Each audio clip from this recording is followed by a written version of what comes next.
Sina Tito, Big, Joey, Hey, come on! si Jom, si Bong at ang Curtis, lahat sila.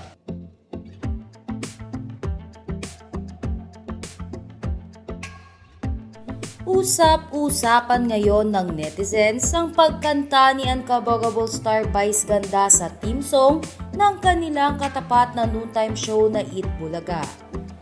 Sa latest episode ng It's Showtime sa segment na tawag ng tanghalan, ay kinanta ni Vice Ganda ang prayer song ng mga nurse at doktor.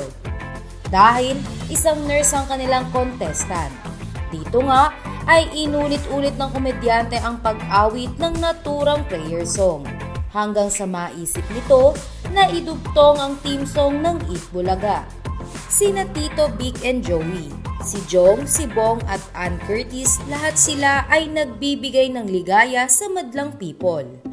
Ito nga ang naimbentong lyrics ni Meme Vice habang umaawit.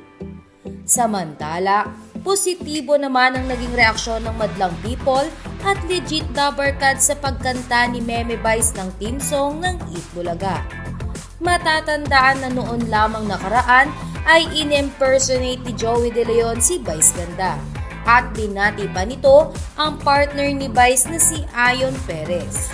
Ani ng netizens ay makikita mo na hindi talaga karibal ang touring ng dalawang noontime show sa isa't isa.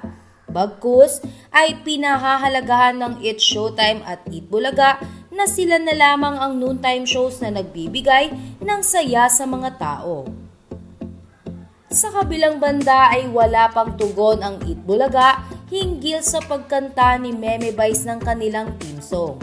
Inaasahan naman ng netizens na magpapatuloy ang ganitong mga pagbati ng Eat Bulaga at It's Showtime sa isa't isa.